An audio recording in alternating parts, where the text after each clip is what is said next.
Welcome to another edition of INFOWARS Nightly News.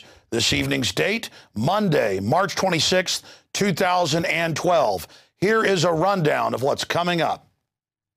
Tonight on the INFOWARS Nightly News. First, the prostitute media runs to the defense of globalist kingpin John Corgan, even after he's been caught repeatedly perjuring himself and stealing more than $200 million of people's private funds.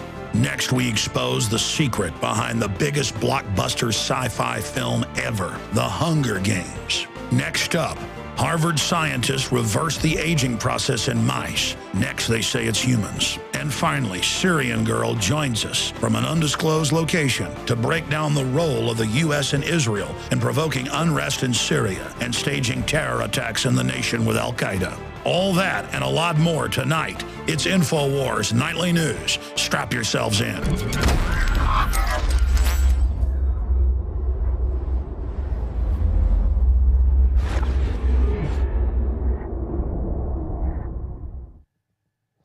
Let's look first at Don John Corgan. The media is running to his defense, saying, oh, he didn't mean to perjure himself to Congress. He didn't know that billions of dollars had been sent overseas. He didn't know that hundreds of millions of it was taken out of people's private accounts. Well, now it's coming out that they have the memos, they have the documents. Bloomberg, AP, Reuters, they're all reporting. They know that Mr. Corgan ordered, as CEO of MF Global, that those funds be transferred. And I want to go ahead and go to a couple clips that we've pulled out of the archives. The first video is of Terrence Duffy in Congress a few months ago saying that, yes, the CEO of MF Global did know about the transfers, something that Corgan had just denied the day before. Here's that clip. After receiving this information, CME remained at MF Global while MF Global attempted to identify funds that could be transferred into segregation to reduce or eliminate the discrepancy. A CME auditor also participated in a phone call with senior MF Global employees wherein one employee indicated that Mr. Corgan knew about the loans that had made for the customer segregated accounts. CME Group has provided this information names of these individuals to the Department of Justice and the CFTC who are investigating these matters. So the system is covering up for somebody that took farmers and ranchers and little old ladies' money that was in their own private accounts that they used to then invest in the futures trading system controlled by the Chicago Mercantile Exchange. This is even starting to blow me away, despite the fact I know how corrupt these folks are. Of course, he's the former head of Goldman Sachs, the major kingpin criminal group. Shifting gears now to the Criminal Justice Department, who refuses to go after John Corgan. Fast and Furious probe, chief suspect released more than once.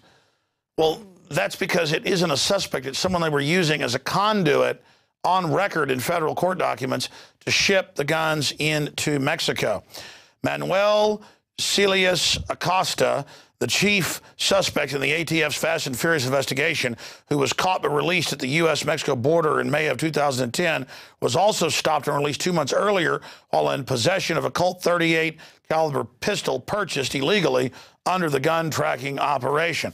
So you've got the police state that's set up to harass citizens, catching him over and over again, but it's a catch and release type situation. And one of the memos that came out last year show is, if we needed the memos to know this, it was all part of a plan to blame the Second Amendment and call for the ban of all semi-automatic rifles and handguns.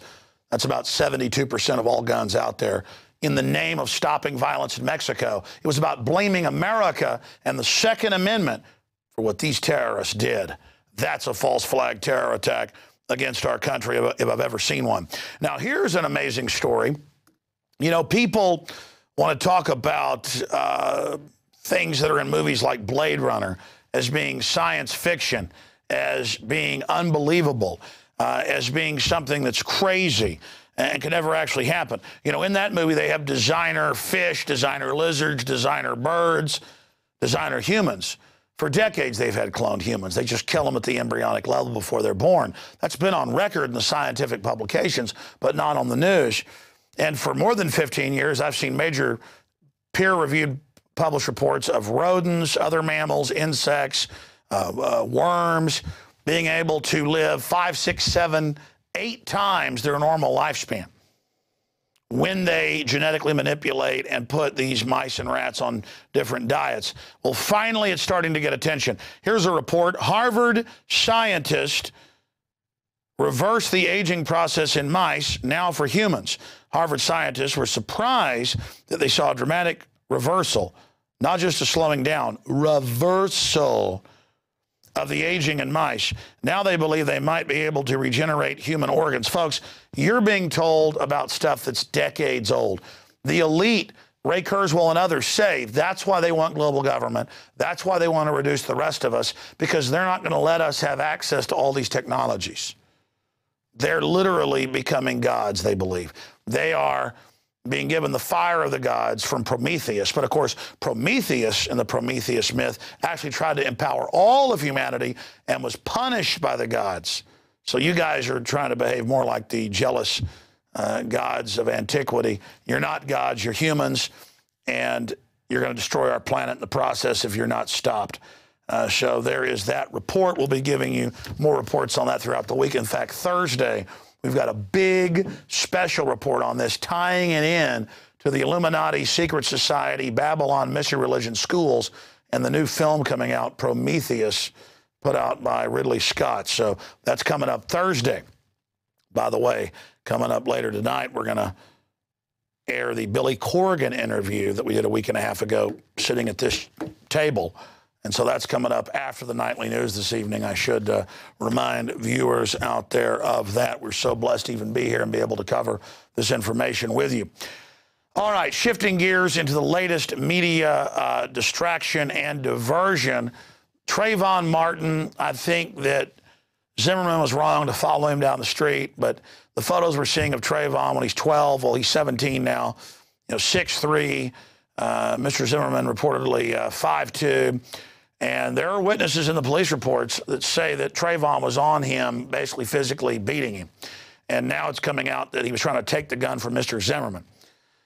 So nobody is right in this situation. It's a tragedy, but undoubtedly, this is being used to push division in this country by the elite. They want us fighting with each other.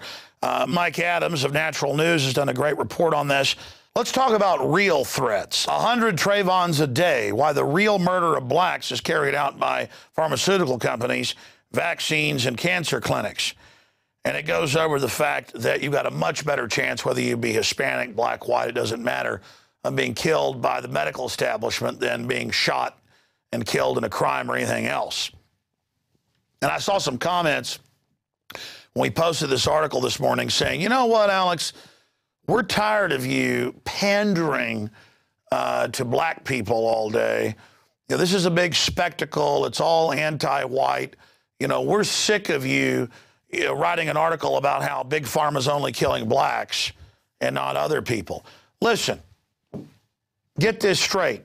We've got a major issue going on with the elite trying to cause a race war in this country, which they're going to use to take all of our liberties, namely our Second Amendment.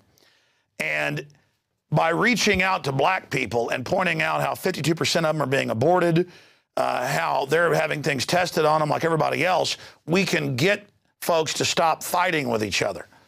And quite frankly, from historical research, black people in this country were the first group to be beta tested on in the 20s, 30s, 40s, 50s, 60s, 70s with syphilis, radiation.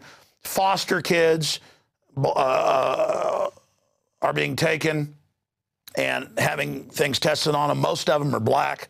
So the fact is, I think Mike Adams is dead on about this. And for all these white people that I know who aren't really racist, but are sick of everybody telling them they're racist all day, so they've just gotten tired of it all and kind of run over to the other side of saying, okay, if I'm racist, if you say I'm racist, I'll go ahead and go along with that. Everybody is in the same boat together, okay? And the globalists want to manipulate us against each other. And so we've got to stop it. Does that mean go along with the political correctness and hate yourself because you're white? No. But we've got to recognize that political correctness and multiculturalism is designed to destroy all of our cultures. And we've got to ask ourselves, why is that? So the system can replace our cultures with this plastic corporate death. But if we won't just have a ceasefire and look at the facts and be honest, we can't expect to ever defeat the New World Order. And then after the New World Order is defeated, if the black supremacists and the white supremacists want to kill each other, great, go ahead. Just right now, I want to defend the sovereignty of this country, the Second Amendment, private property rights, the family, and I want to stop the killing of children across the board. And a lot of you racists that say, like Khalid Muhammad would say, kill all the white babies. You know, I dare black folks to actually go out and kill white babies. They're innocent, just like black babies are innocent. And I tell all of you out there that say, hey, let's kill all the Arabs, let's carpet bomb them, let's nuke them, let's glass parking lot them. Can you actually do what Sergeant Bales did and actually go blow toddlers' heads off? No, you can't. So don't sit there and talk about how great genocide is when you couldn't do it yourself. We're giving up our humanity here with all this racist garbage. And I understand the system uses it to beat people down and to divide us. I get that the anti-racism is what's actually pushing most of the race stuff. I get that. I'm just saying we've got to be sophisticated enough to understand what's happening here. You know, when people called me racist for saying, hey, wait, Obama's using this Trayvon Martin thing as a political diversion, saying he looks like his son and all this, it's disgusting. I got attacked for that. But did I get mad because some black folks didn't understand what I was saying? No. I simply continued to explain the facts to them, and now most of those people have apologized to me. Look, reality is sophisticated. It's complex. If you want something simple, go to the mainstream news and get somebody to read it off a teleprompter to you. That's what's gotten us into this situation. And by the way, the truth's starting to come out. Turns out Mr. Zimmerman's got a bunch of black friends, including a local TV anchor guy who's come out and said he's friends with him and, you know, that he's got a lot of black friends and that he's really freaked out about what happened and he's not a racist. We've also got the former head of the NAACP coming out and saying the epidemic is truly black on black crime. Bryant said the greatest danger to the lives of young black men are young black men, and that's absolutely true. You know, it's fun to get all tribal, all humans do it, and get all angry and say Whitey's out to get us. But at the final equation, what's destroyed the black community is now destroying all the other communities, and it's this government nanny state that makes you dependent. Prosperity makes monsters, adversity makes men. I'm reversing the quote by French philosopher Victor Hugo, but adversity makes men, prosperity makes monsters. That's what's happening here, is this enslavement. Now, in other news at INFOWARS.com, Ron Paul suspects Supreme Court will rule monstrosity Obamacare constitutional.